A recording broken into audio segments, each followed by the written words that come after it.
to Sugar Coated. I'm your host, Adrienne Garland, the CEO and founder of She Leads Media. For far too long, women have been conditioned to sugarcoat their words, their actions, and the way they show up in the world, and to conform to certain cultural norms and ideals.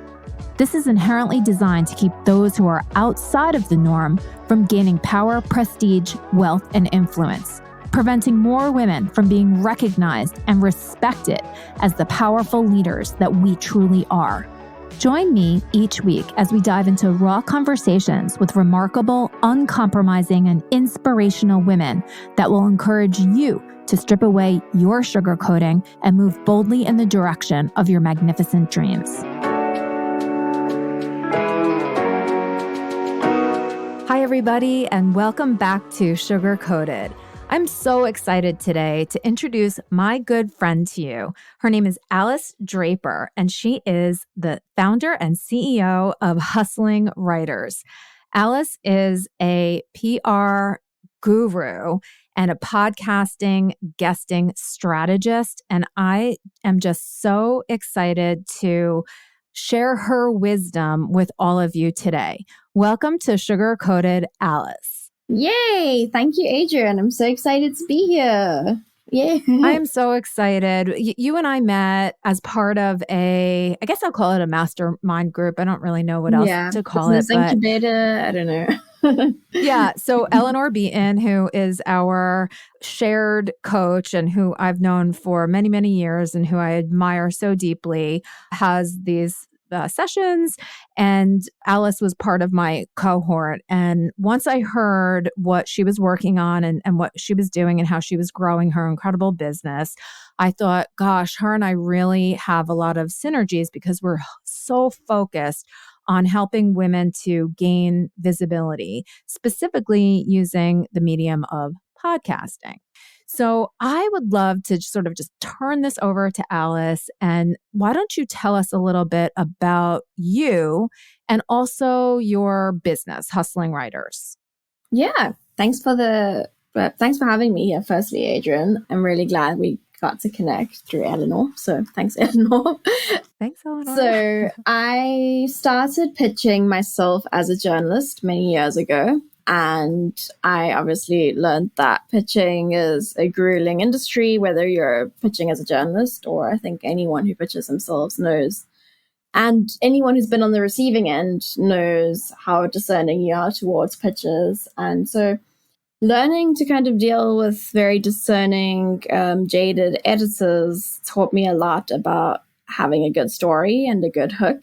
And at the time, I was also working with coaches as a copywriter, and they saw that I was writing for myself for publications, and they asked me to pitch them.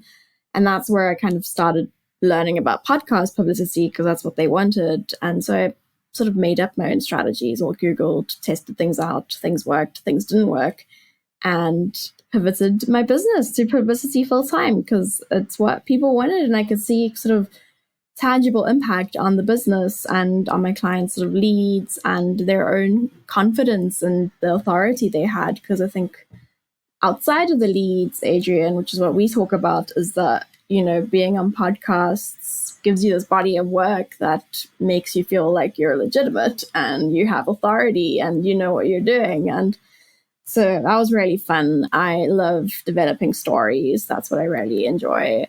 And my business is on a mission to make publicity as easy and accessible for under-recognized entrepreneurs at every stage of their business. Yeah, that's kind of a nutshell of what I'm I love your mission so much. And one of the things that I love about what you do is, you do help people who are underrepresented. And, it's a whole category, even though it's women, we're 51% of the population, and yet we are still referring to ourselves as underrepresented, meanwhile, we are actually slightly the majority when it comes to the population.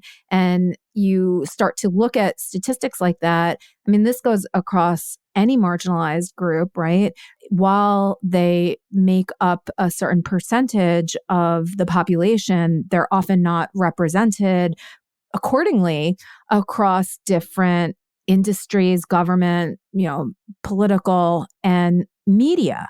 And so our missions align because it's my mission to help women to get their voices, thoughts, and opinions out into the world so that they can be covered in media. Because, and I would love for you to talk about this more, media is, it really does influence collective thinking.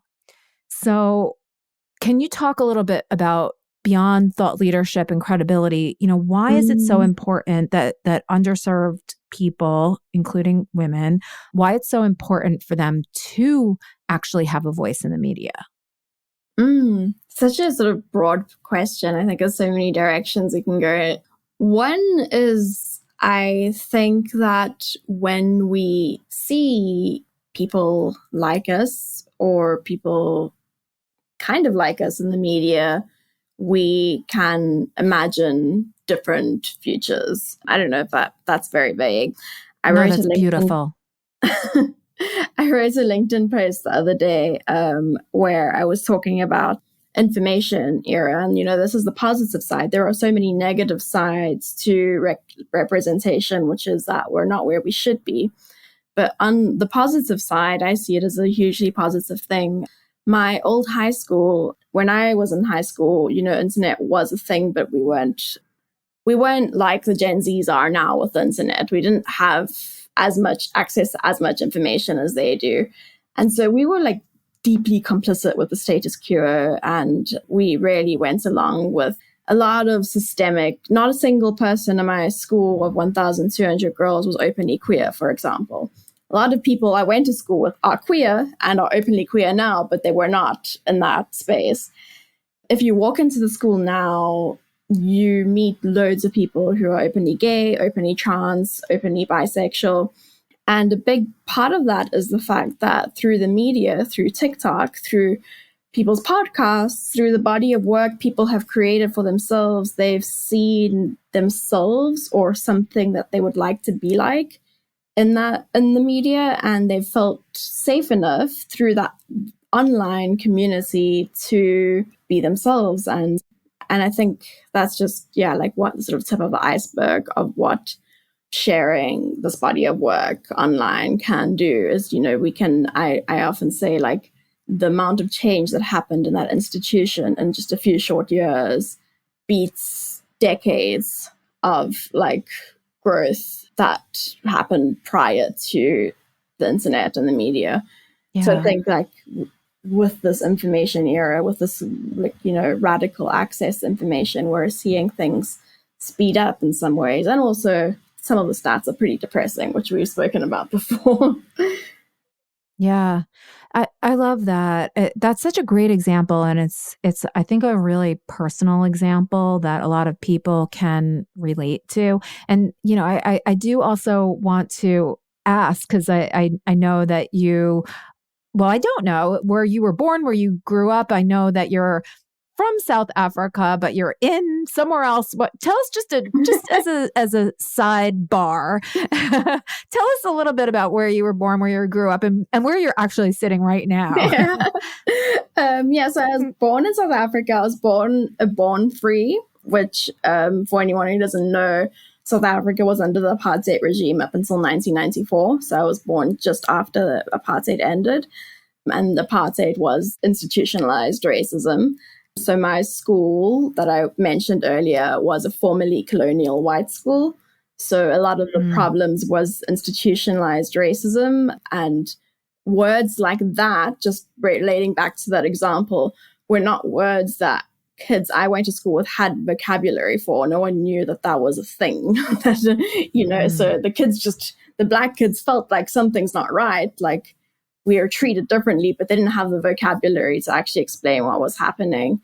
Yeah, so South Africa had sort of difficult history, and I think like Black Lives Matter 2020, a lot of that brought up a lot of discussions in South Africa, because there are big parallels. The difference is that Black is the majority in South Africa, but the power dynamics are very similar to the US and continue to be very similar. White people still own most of the capital in South Africa. So that's where I'm from. And currently, for the short term, I am in Lagos, Nigeria. My partner is a technical product manager and he's on a work trip, and I came along and I'm staying in a hotel in Lagos. That's amazing. And you reside for the most part in Dubai, correct? Yeah, at the moment between Dubai and South Africa. Nice. Nice. Yeah. So sugar-coated audience, we have a global, a global visibility guru, which I think is amazing because you not only have the perspective of the United States, because many of your clients are, US based, but you also have the perspective of seeing and hearing what happens throughout the world. And I think that is a really unique point of view, and you can bring so many layers into some of these pitches that you do because you do have more of that global mindset. So, in addition to everything, I admire that in you so much. So just kind of getting back to the whole entire media thing, I do agree, boiling it down, if you can see it or hear it, hopefully you can be it. At least it'll inspire you that you can be it in one way or another. And it has been, media is disintermediated right now with all of these different new platforms where anybody can sort of be a journalist, even me, right? Like I have my podcast here and I'm interviewing you. That is what traditional journalism was all about, right? To gather stories, to learn about interesting things, and then to be able to put that out to an audience who is interested in those things. But there still remains the very large media institutions that do have power and influence. So can you talk a little bit about, in the past, media has really covered only, a very thin slice of voices and representation around the world. With these new mediums of media, how can women leverage these new things, maybe even to leverage some of the larger media institutions? How can we kind of do that, I guess, specifically as a podcast guest? I love this question. So a mutual friend, Leslie Seymour, who we spoke about earlier, is a friend of Adrian's. I was on her podcast not so long ago, and she has a background in traditional media magazines, and she was editor-in-chief of Marie Claire, More Magazine, and Red Book Magazine, I think. And I was telling her that my dream growing up was to be a magazine editor. I studied journalism. I've written for magazines. That was kind of my path I wanted to be on. And I entered the professional world at a time where I was watching the media industry sort of lose its power every year. My favorite magazine shuttered when I was 15. My second favorite magazine shuttered a few months later, or 17, I can't remember. And so I was telling Leslie that I redirected towards podcasting, and she said something that really struck me, which was she thinks podcasts are the new magazines. She said that she listens to podcasts more than she only subscribes to the New Yorker now. She said that a lot of her clients, a lot of the women she speaks to listen to podcasts. And I think that podcasting holds a lot of currency in our current attention economy, and a time where we're bombarded with more information than we ever were before. We used to only get our media in a way that was controlled by certain powers, like we mentioned earlier. The editors, who were mostly white, I think it was like 80%, still to this day, 80% of editors are white. And that was the narratives we saw. We got a newspaper or a magazine, and that sort of controlled what we're consuming. And as sad as it is seeing traditional media not have the same power it used to have, because there are layoffs always happening. I think people at Business Insider are on strike right now because of the low wages. There's BuzzFeed News shut down. It's really sad. I get really sad about it. But on the other end, the kind of more positive lights, and obviously there's negatives to this too, is we're not having our media controlled in the same way as it was before. And with podcasting, like you said, anyone can be a journalist. You're a journalist. There are downsides to that. You have to do a little bit more vetting to see what are good podcasts, who are good people to talk to, what kind of audiences do they have. But also, I think, there's a lot of really, really great podcasts that may not have had the platform if they were going the traditional route and relying on the approval of funders and like editors who think a certain way and all the other kind of red tape you would have in a traditional space. Yeah, the gatekeepers that kept out voices that, they didn't necessarily think for whatever reason would, resonate or be popular or that they disagreed with. So I love that. And when you think about all of this and the fact that there are so many podcasts, I mean, I have statistics somewhere on how many podcasts there are out there, over 1 million. They're not all active, but, it's a huge number. And one of the, the negative statistics about podcasting when it comes to hosts is that there's a disproportionate amount of female hosts to male hosts. So that's an opportunity for women to be journalists, right? On the podcasting hosting side. But on the podcast guesting side, you don't necessarily, if you're, a woman entrepreneur, a woman leader, you don't necessarily just need to go on a podcast that has a woman host. You have this ability to, like you said, do the research and really figure out, who are the audiences for all of these different podcasts and kind of compile your list, make a list, figure out who it is that you can actually reach out to. And I think that that's where you come in, even in that initial stage, like what type of what objective do you have as the person who's seeking some type of visibility, right? So can you talk a little bit about your process and what you do to help women and underserved voices get on some of these larger podcasts, other people's podcasts?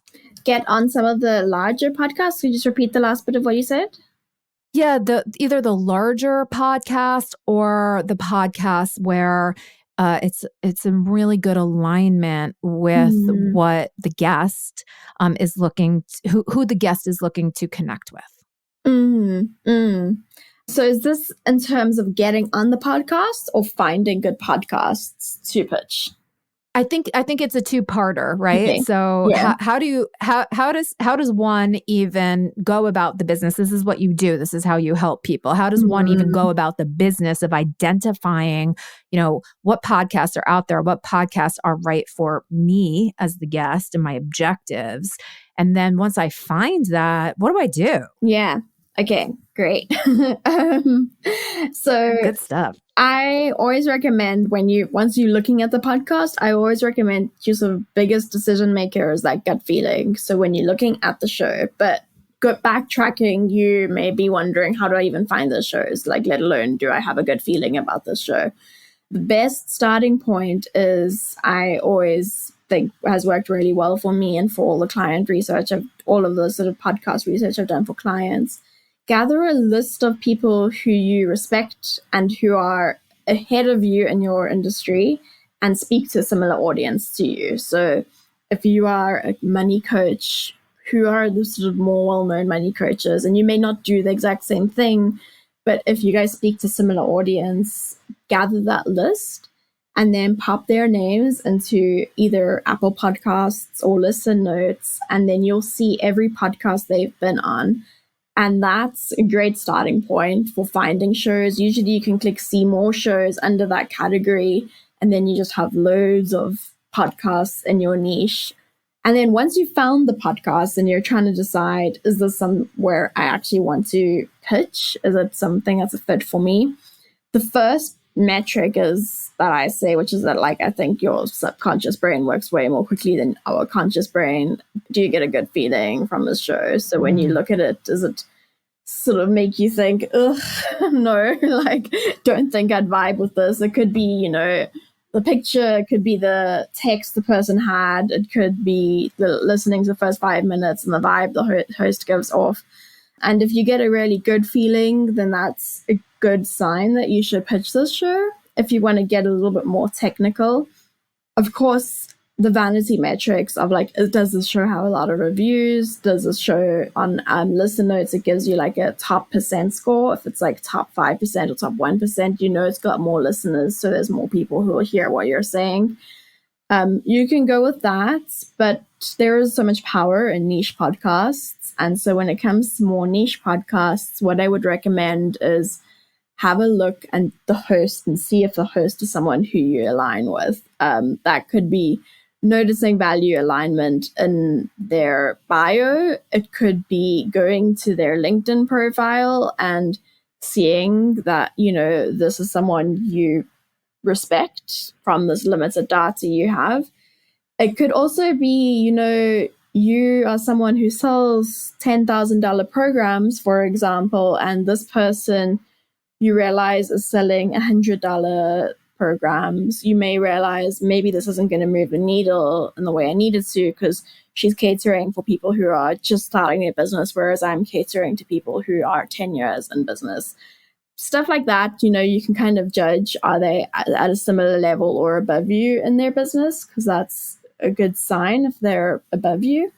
And then I feel like I've been talking a lot. So no, Alice, this is gold. Not at all. Are you kidding me? I feel like I'm sitting in a master class. Keep going. Okay, great.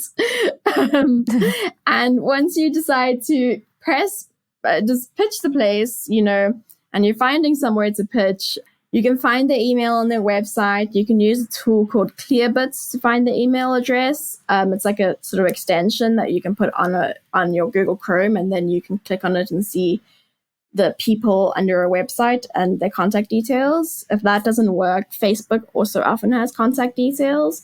And then when it comes to actually sending the pitch, you want to cover some basics. And I have a pitch guide that I can send Leslie. You can put a link maybe in the show notes. I cover this in the pitch guide, but the basics are, you know, you're personalizing it. You're addressing them by first name.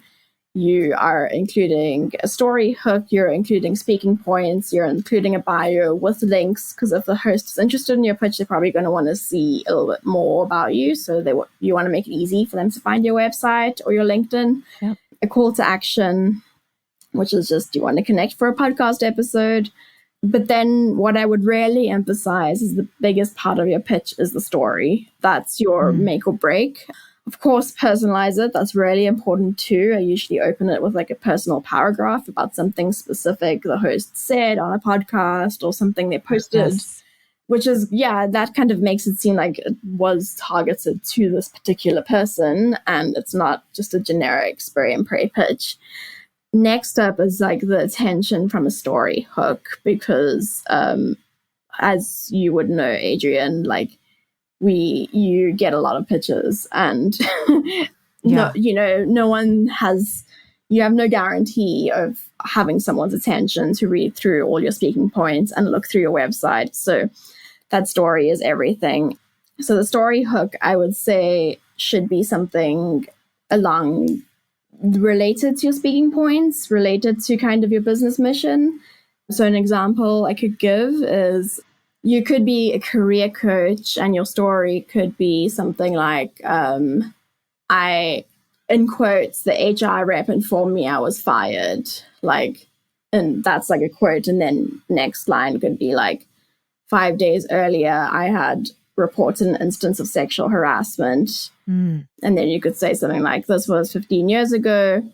I have done X, Y, Z, and now support women going through this. Are you interested in a podcast episode to speak about this? Include some speaking points about kind of the work you're doing, and then your bio. So a story doesn't need to be long. It's just something that alludes to an important topic and catches the host's attention and also shows them that you can speak on topics that are interesting and relevant to their audience and can hopefully solve a problem that their audience is facing. I hope that makes sense, Adrian. So good. It makes a ton of sense. It's so good. And What you have just shared here is gold. And so I appreciate that so much. I mean, I think that people could probably rewind and listen, stop, take notes, and then follow what you have just outlined step by step and craft a successful pitch. So thank you. That's gold. And we definitely want to include that pitch guide in the show notes and for people to download and go find you and all of that stuff. So we will. I want to, I guess, like tune back because as I was listening and I was listening for the content, I also heard something that I thought was very characteristically, female, if I could assign that type of description to what you're doing. And as I was listening to you talk, I kind of got the chills because I thought to myself, this is the difference in how women do business versus men. And I'm not saying we're better, they're better. It is different and it's nuanced. And I hope that the audience heard it too. Everything from personalization, showing that you care and that who you're reaching out to matters to you, right? From a genuine perspective. And even just what you said right in the beginning about, take a look at these podcasts, listen to a couple of things, check out the people, but check in with your gut. Yeah. Like that is so powerful. And we don't talk about that enough in business, right? And it's often the thing that is the difference between having a good experience or working with a good client and letting our minds take over and our logic about the situation take over that leads us to a decision down the road that might not be so good for us. So it's almost like totally different conversation. Yeah. But how, it's good. Like, and how do you tap into, recognize and trust what's going on in your gut? I have a client who talks about this a lot. She's a leadership coach. Her name is Kelly Thompson. She probably is the reason, because we've been working together for a really long time, that I'm very intentional about doing this, and probably why I tell other people, if you're looking at podcasts, check in with that, because there's science to it. I think it's something that like subconscious brain works at a much faster speed than the conscious brain. So we don't know all of the reasons why it's a big yes or a big no to something until we can sit back and spend a long time understanding it. And it's that whole thing you mentioned, like with a client, for example. Often clients where things didn't go very well, there was a kind of naughty feeling in your stomach, but you brushed past that. Wow, well, I've been there. We brush past it. We ignore that feeling. We kind of focus on logical, which is like, these things add up. Let's go ahead. And then something goes wrong. It doesn't, the relationship isn't as good as it is with the clients who you felt really good about in the beginning. And then only afterwards you can look back and be like, oh, these things were off. And at the time we often can't verbalize what was wrong, but we could feel it. And it's the same with like everything. Yeah. It's like dating, right? Like if you go on a date, you can feel if it's off, the energy is off or not, even if you don't have the words to describe it. And so I think it's that whole like corporate, in the work world, we're kind of taught to sort of measure things head up. And a lot of the answers are in the gut. I love the fact that you're talking about that there is science behind it, because there certainly is. I think it was, I don't remember the name of the book. I think it was Malcolm Gladwell, but that whole idea of thin slicing where, the experts who, there was one story about two people going in to identify whether some type of a dinosaur skeleton was, from this era or that era, I forgot what it was. And even though all the scientific instruments measured some things, another scientist came in and said, no, this is when it's from. Even, despite the instruments all saying something, that was wrong. And the person the person who said no, they were right, because there was something off and they weren't able to articulate exactly what it was, just like you're saying. There is so much innate wisdom in our, I guess what we call our gut. It probably requires a different name because and I think I have heard people call it your second brain. I think I have heard that, but you are so right. And I want to talk about this so much with everybody. We are conditioned, especially those of us who have been in corporate, to think from our shoulders up, right? And to override, it's like a program that overrides our second processor, right? And that's wrong. It's wrong. It's not fully embracing everything that we know, right? It's not fully embracing our human intelligence, because our human intelligence doesn't live above our shoulders exclusively. Yeah. And I think from a gendered perspective, like women are taught that we're too emotional, and like what's more emotional than trusting your gut? Like it rarely serves certain groups of people for us to ignore that and to just go along with. This is maybe where women have an advantage, because it is so natural to us, right? And if we can, like you're doing, if we can start to incorporate some of that, gut feeling in our decision making, we probably are going to make better decisions. I mean, I think if we just do an audit on our life, right, I'm sure anyone listening can think back to decisions that were bad in retrospect, whether it was a bad person you started a relationship with, or it was a bad job you took, or it was a bad client you worked with, or a bad hire you made. 9 out of 10 times, I bet you can picture the feeling in your stomach that you felt early on and you chose not to focus on because it didn't make sense. Yeah. It didn't make logical sense. Yeah. You're right. And the more reflective that we can be about what that feeling feels like, hopefully the more we can recognize that feeling when it comes up, and almost like, based on past performance, like we do need to, right? Past performance does predict future, wins, losses, outcomes.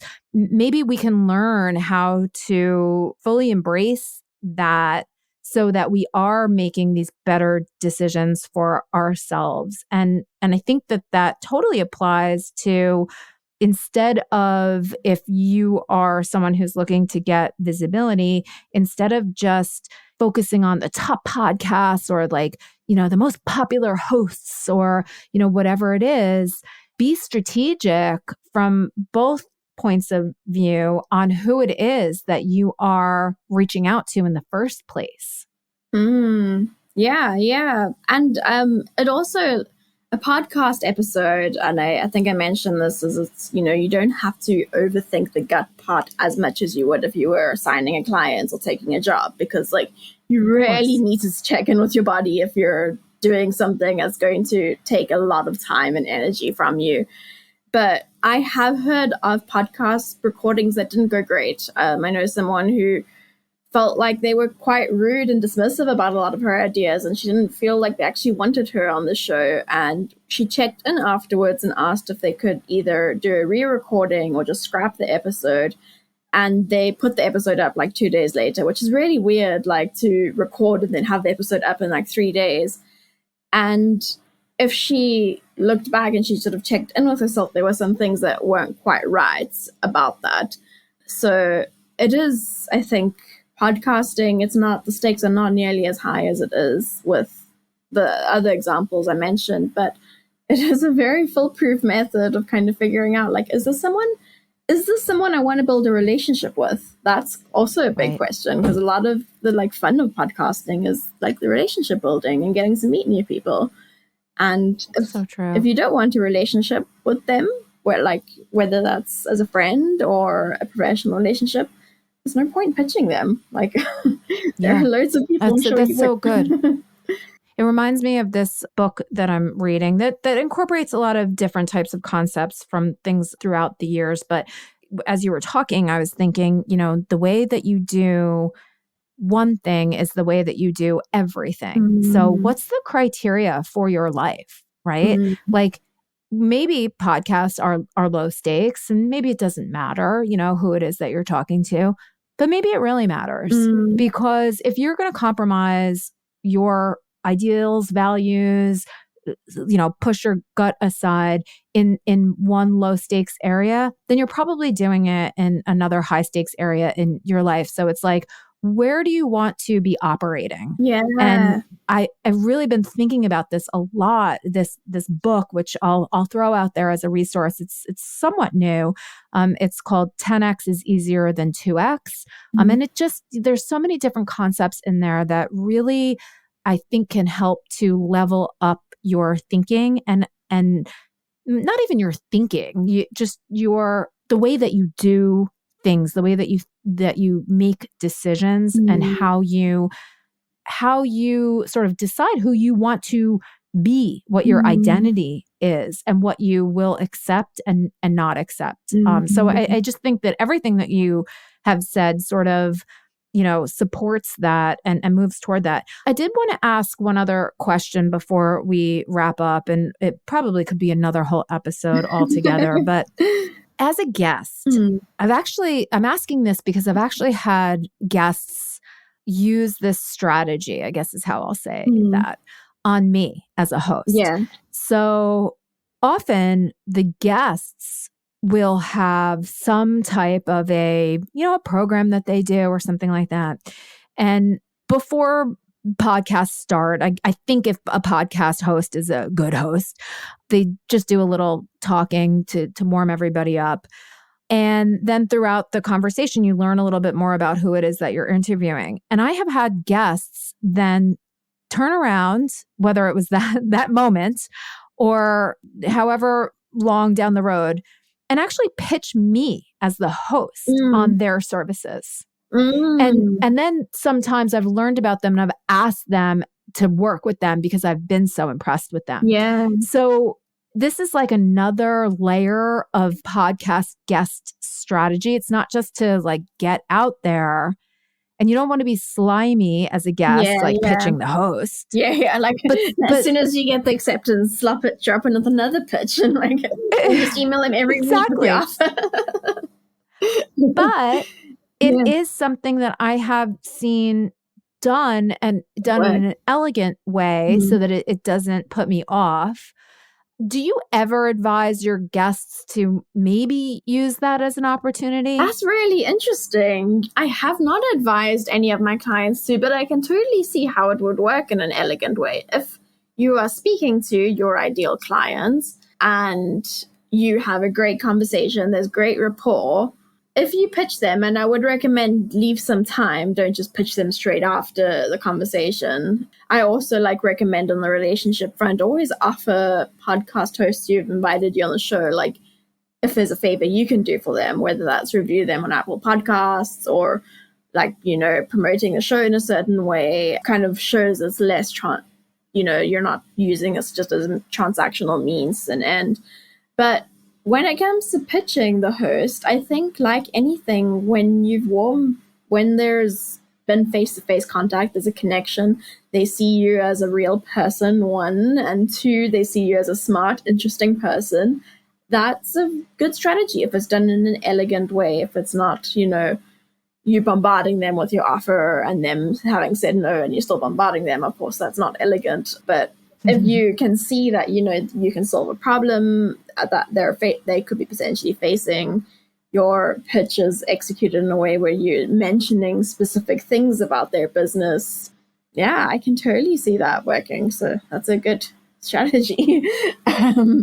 There's definitely a couple of different, ways, that you, beyond just even getting on the podcast, like you mentioned, building that relationship. We shouldn't be looking at the guesting strategy as a transactional one-time thing. Yeah. This can really be the beginning of an incredible relationship. Strategic partnerships can form from it, maybe co-producing events, webinars, collaborating on things.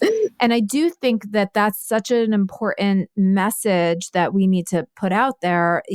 Maybe in the past with big media outlets, you build a relationship with a journalist. Okay.